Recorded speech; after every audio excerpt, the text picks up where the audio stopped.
Kilala talaga natin na assassin users na kung kaya naman ay binagsagang KDA machine. So yung ganoong klase ng playstyle dito naman ay bilang isang roamer ay mukhang ipapamalas nila sa atin dito sa labang ito. Oh, medyo matagal-tagal na rin yung panahon na humawak si Haji ng assassin. But this time, Hellcurt ang hawak niya. Ang sakit na ng damage nito kagad early pa lang. Ayun, grabe buong buo yung kanyang mga assassin. Double dash. Okay, nag-double dash. Okay. Pero agawan mo na si Little Wanderer. May mga kapansin-pansin ba dun sa mga emblems? Well, very typical naman dito for most people. Siguro ang exception lang dito is of course yung Hellcurt. Siyempre, naka-damage kill dyan. Ayaw Pero on side. Grabe, napa-flicker na agad si Edward on the Arlot. Pero just the same dito naman sa top lane, nandito ang Bacchus International, pero wala namang na-force out necessarily na skills from Cusado. Nag-petrify na rin dun si Light, si Nats dun sa bandang baba. Feeling ko, chine-check pa nila yung pacing no? I mean, kung titingnan mo kasi yung Task Force RSG, and napag-usapan natin kanina, early game talaga ang galaw ng RSG. Even Blacklist International, napakataas ng first blood ratio ng RSG as compared with Blacklist International. No. Pero may plano din kasi dito na niluluto ang Blacklist. Ayaw muna nila makipagsabayan ng early game. Gusto nila, antayin si Haji mag-level 4 para all-out war na. Well, actually, yung kit ng Hellcurt, it allows you to play the split jungle. What do we mean by split jungle? Okay, never mind. What we mean by split jungle is kunwari, kino-contest yung jungler mo sa top side. Pwede ka magpunta ng bot. Pero ang ginagawa ng RSG is mini-mirror nila yung movements ni Haji para walang magawa yung Blacklist International sa early game. Kumbaga, oo nga, na-telegraph na nila yung gagawin dito ni Haji. But then again, kailangan nila magkita. Ito yung Grand Eyeball muli para sa unang turtle ng ating game. Hatak. Reset para kay Demon Knight. Magsasabay-sabay yata yung mga level 4 dito ng mga teams natin. Ayan na nga, nakuha na ni Haji ang kanyang Dark Knight Falls. Pero kung kailan ikakasa, yun ang malalaman pa lang natin kasi nag-petrify na si Nats. Ayun nga, Dark Knight Falls. Sabay Binowan's Fury. Medyo low ang members ng Blacklist International. At mukhang makakakuha ng maganda-gandang control ang RSG dito sa Turtle. At mapapasa kamay na yata nila unless si Sensui ay kumuha nito at nakuha nga niya.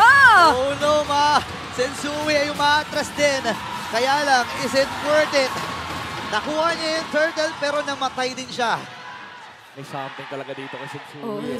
Sinundot niya Alam mo, itong si Sensui again, holding the highest amount of Turtle and Lord Steel. The Man of Steel. The Man of Steel. Even though napakaganda nung attempt dito ng Blacklist International with the Dark Knight Falls, parehas ng timing dito si Light, pati na rin si Haji. Actually, hindi mo kailangan magpatelip kung may Light sa kabila. And the thing is, nagpatong din kasi. With the Dark Knight Falls, pagtalon nila, nakasalubong nila yung Minowan's Fury. So essentially, hindi rin makalaban yung Blacklist International sa 5v5, 4v4 engagement na yun. Dahil nga nakastun at naka-knock up yung ibang heroes nila. Grabe. All present na rin yung RSG nung laban na yun. Literal na nakaporma na rin sila kahit anong sabihin natin. And parang bago pa nga nila hintayin ng sobra yun, nakauna na rin si Nats using the Petrify skill onto yung nakita niyang members ng Blacklist International dito. So nakita natin doon na hindi nila napagana or napapabor yung gusto nilang mangyari for the objective take. At nakaka-invade na nga rin ng RSG dito at nakakapagpakita sa mismong jungle ni Sensui. Alam mo yung mga maliliit na bagay na yan, yung reset dyan sa green camp na yan, dyan sa may golem na yan. Malaking tulong yan para sa RSG na ma-delay at makauna kagad si Demon Knight. Pero going back dito kay Nats, total sinasabi mo na rin naman Brigadier itong si Nats, isa rin kasi sa parte ng anatomy niya, yung pagiging pick-up specialist niya, di ba? Yep. Sanay yung gumagamit ng mga Pakito, sanay yung gumagamit ng mga Benedetta, but this time, may presensya na pagdating sa team fight ang hawak niya. Yusyong na to Pero yung Yusyong na to, minsan kahit ganun, nakakapag-team pick-off specialist moves pa rin siya Pagka nahanap niya talaga yung mga nandoon sa likod, even itong katapat niya sa mga early stages, lagi at lagi napapalo, naaalala at bababalikan natin yung early flicker. Pero speaking of early, ay mukhang merong gulat na gagawin sana rito kay Kusei, kaso masasayawan niya with the Zaman Force. Sabay talon mula kay Light, kaya si Oheb ay tutumba na. Si Sensui medyo mariipit din yata, bubungguin pa ni Demon Knight at makaka-double kill ang gold laner ngayon ng RSG. Nakadalawa kagad dito si Kusei. Gaano kaganda ito para sa RSG? I mean, nakalagay sa case to victory. ang control ng early game, yung magdidikta ng pace ng laro, and RSG now has complete early game control. Edward, na-express ang contester na, oh! Oy, Napakaganda nung tuman petrify, sabay ni stick cash mula dun sa gilid kay Aqua. Tapos hindi pa tapos si Nats kasi sa ilalim ng Torre sinasayawan niya ng Dragon. At mapipilitang tumakbo ang Blacklist International. Diretso invade din naman para rito kay Demon Kite. Ito na yung task force. Kapag nakakuha ng turtle, automatic nag-i-invade, nagkukontest ng resources. Kapag kumontest, or kapag nag-defend yung Blacklist International, lipat kagad. Lamang sila sa lane transition dito and they are now able to play around the Harit. Sobrang crucial nung nangyaring attempt ng Blacklist International sa top lane. Sinayawan lang sila ni Kusei. Ginamit yung Zaman Force para maiwasan niya yung damage output ng Blazing Duo. Kasi remember, kahit hindi pa niya nahihit yung kanyang Chrono Dash, meron na siyang shield. And hindi rin maganda yung naging talon ni Haji, hindi rin mabot yung Terrify. And na-micro pa nila yung Blacklist. yes, nagiging maganda ito sa poder ni Kusei. Now, may Feather of Heaven na. Habang si Nats makakatalo na iwasan yung combo sana ni Haji. At ngayon, tama ka doon na Midnight. Ang ganda ng pinapakita talaga dito ng RSG Philippines. Ngayon, nakipag-switch na rin actually. Itong si Oheb dito kay Edward para at least kahit papano makahabol. Nababawasan na ang inaasahan natin na paunti-unti or bigla ang threat talaga sa early na magmumula dito sa Hellcurt. Pero grabe naman ang pag-umpog doon kaso hindi siya nakagip nung final slash. Ganoon nakatapang at kunat si Demon Kite ngayon. Medyo weird yung naging interaction na yun. Hindi ko lang kung ano yung naunang pumama. Oh, teka lang, bottom lane. Naku, grabe Haji? naman. Sinasaman forcean na yung Hellcurt. Yung back siya kanina, parang dapat nasa range yung ano yun eh. Nasa range yung final slash. Napaangat ni Sensui, so hindi ko alam kung may something na nangyari na weird na interaction doon, pero dapat tatama yung kay Demon. Yeah, and yun yung mga kailangan nating tingnan ngayon. No? Actually, may mga unexpected din na galaw dito ang Blacklist International na kailangang linisin pa sa ngayon pero may nakakap na gagawin. Ay naku, napindot na kasi yung Purify. Wala nang naging panakas nung nag-petrify. Grabe tong RC, may nagbibilang ng BMI. Okay. Kanina pa, pati yung kay Kusei, sabi niya, guys, wala nang BMI.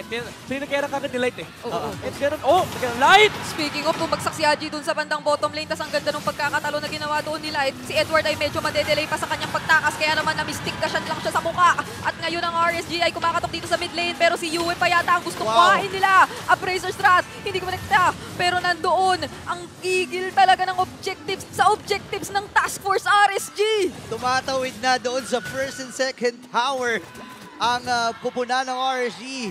Indeed, a task force para sa kanila. 5.2k gold lead and Blacklist International hindi pa rin nakakahanap ng bawi in terms of kills. Kung titingnan natin doon sa gold, halos, actually, lamang pa nga. Itong si, halos lamang. Ay, hindi. Lamang talaga. Lamang talagang malaki pala. Lamang talaga yung Harid just by the virtue of the matchup and also yung capability ng RSG ngayon na gamitin yung gold lane. Mind you, 5 minutes in, napapaikot na nila si Kusei. Ginagawa na nila yung pendulum, yung lane-to-lane transition. And Demon Kite nag-ahanap na ng nabubangguin dito kasi this allows RSG to put pressure against Blacklist na kailangan nila mag-react, kailangan nila mag-group up, and then bibigyan ng malaking space si Kusei. Look at Blacklist International here. Para lang makapag-farm, si Oheb kailangan may mga kasama pang heroes. Okay, may protection na kagad talaga. Kasi again, ito yung taking time bomb na inaantay ng Blacklist International. Pero yung ginagawa kasi ng RSG, parang iniipit nila kung saan man magpupuntang lane itong si Oheb. Kumbaga pinipredict nila eh. Kailangan nilang hanapin kung sino ba yung magiging kasama ni Oheb or si mismong si Oheb para mapigilan yung scaling ng threat niya. Oo, tsaka kailangan nga may kasama pero opposite ang nangyayari at nakikita natin sa RSG kasi gaya na na-mention na napapaikot na dito si Kusei, napapag-isa pa siya, kinakaya niya kahit may threat ng Hellcurt. Ito, parang hindi naman typical na magiging matapang ang isang gold laner na mapag-isa kung may ganito pero nasa ganoong point na sila ng laro in just or with just this 5k gold lead na hinahawakan na nila. Yep, ito yung point na medyo choke na talaga yung mga resources ng Blacklist International. The amount of farm that you can get is based on the real estate that they have. And yung real estate dito ng Blacklist International is essentially kung nasaan yung 5 heroes nila. But RSG, if makakita sila ng 5 heroes sa isang side, definitely yung opposite side ay nasa kanila lahat ng Sui. Okay, hinanap nila si Sensui. Naalala nila yung kwento eh. Oo. Man of Steel daw to, pero Light! Siniguro na, tapos dun sa likod, grabe naman yung pagpapatalo ni Light. Tapos si Nats for the follow-up, ay nandun na rin talaga para palayuin sila at nakuha na nga ng RSG na matagumpay yung kill kay Sensui. Yeah, pero ang naging trade doon, mga basag. Basag sa taas, basag sa gitna. Daya ng Blacklist, man. Dalawa yung gold laner. Dalawa yung naging split push. Di ba? Yun yung threat talaga eh kapag meron kang Hellguard. Pero makakabawi din naman ng isang torre dito sa may ibaba. 5.3k pa rin ang gold lead. At hawak pa rin ito ng RSG. It's the best thing that they can get. Oh! Wow. Hindi ka pa tumama yun ha. Pero yung attempt was made. Habang si Haji ay hinahabol dito. Kailangan nila kasing hanapin kung nasan si Haji. Pero yun lang din kasi talaga yung kayang gawin dito ng Blacklist International. At the end of the day, they just need to take mates. Pero RSG, they're setting Nuts to deal with the Hellguard at the moment. Kasi wala pa naman siya Black Dragon form. At as of the moment, yung RSG dito, hinihintay na lang nila maybe yung next opportunity which is likely to be the next Lord para at least ma-break yung base dito ng Blacklist International. May ano pa naman, may passive pa yung mga towers. It's 10 minutes in, so hindi pa sila nagmamadali mag-push ng inhibitor turn. Yeah, ramdam mo rin yung reset na ginawa ng RSG right after ng pagkakabigo nila kahapon against Liquid Echo. 6.7k. Sabihin natin na pinangahawakan nila ito. Hanap pa rin ang Blacklist International ng kill. And tama ka dun, Midnight, yung sinasabi mo, yung trading na talagang na perfect ng Blacklist International. Ilang beses na silang dumaan sa ganitong klaseng sitwasyon and alam nila na hindi pa nila kayang sumabay pa sa ngayon sa mga 5v5 team fights. Yeah. So kailangan nilang pagtrabahuin si Hoeb, si Haji. Oo, patatagalin muna nila ito ng bahagya hanggang sa mapantayan at makakuha na rin sila ng items. By the way, Hellguard crawls back kasi yung huli pala ay season 11 pa ng then AP Brains Kyle TZ ang gumamit nitong Hellguard. Pero going back dun sa sinasabi rin nating idea, napakahirap nitong sitwasyon na ito. Parang as much as possible, nagugustuhin mong kumuha ng trades.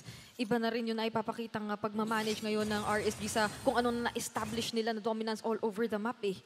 Tsaka yung kumbaga, kung makikita mo Blacklist International, si Yue na force na rin na kunin yung Minoan's Fury kasi hindi pa rin ganun kataas yung damage niya. Kung kunin man niya yung Mystic Gush, hindi pa rin super DDN ito para sa RSG. At least additional setup sana, bigay na lang nila kay Oheb yung damage. And even Haji, may damage na rin naman siya.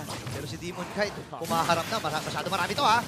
Nandoon ang final slash, kaso makuna talaga si Demon Kite. Si Edward pa nga yata ngayon ang burst down bigla kasi si Kosei ay literal na sumasayaw lang siya using the Zaman Force. So nakakuha ng pick-off doon ng RSG pero tumatrabaho na naman si Haji on the Hellguard. Ito na naman yung trabaho na sinasabi natin eh.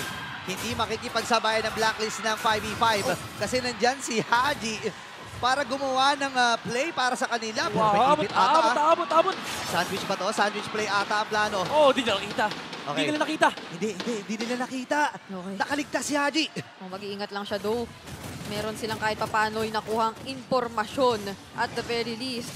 Pero merong objective ngayon na gagawin at sisimulan ang RSG. Nandito na sila, nakikita nila si Sensui. Si Haji though, hindi pa nakikita. Nandun siya sa bandang likod. Yue nandito na rin. Pero si Light na mabagsakan ng Fraser Strat. Nandito si Haji sa likod. Pinanap niya si Aqua. Pero merong unang tumumba which is si Sensui sa kabila. At si Aqua na rin ay nakuha. Pero sa kapalit ng dalawang miyembro ng Blacklist International. Pero nandito pa rin si Oem at si Haji nag-a-attempt para nakuha nila si Light. Pero Haji na lang. Naiwalay siya kay Yue. Hinahanap siya ni Nats at ni Demon Kite. At tinatry niyang tumakbo. Pero may siya essence at kakayanin niya pa.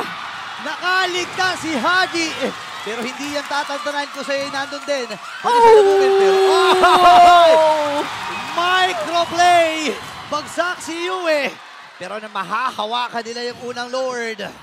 Men, kung ikaw si Nuts doon, masasabi mo na lang, saan nagpunta yun? Nasaan yun? Bakit wala dito?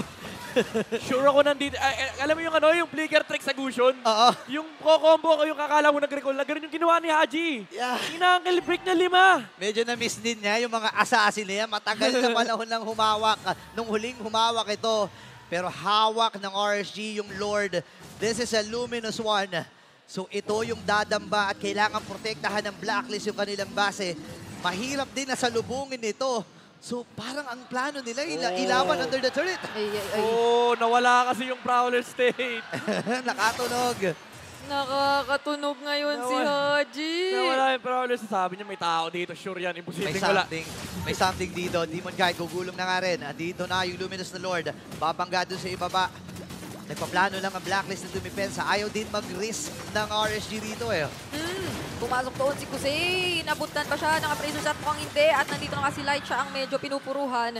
Pero nakuha naman nila ang kanilang gusto. Which is yung Edward! insert sa baba. Pero napakaganda ng final stash mula kay Edward. 5 blazing duet, kaso na-cancel. Dito si Oheb. At may Mystic Dash pa kung gusto nilang sumugod. Kaya naman mapipigilan na sila. At makakatatlong inhibitor turrets pa yata kayo ng RSG. Pero nawalan na sila ng minions sa gitna. Walang minions, pero yung pag-asa ng RSG na ituloy-tuloy ito ay nandun pa rin.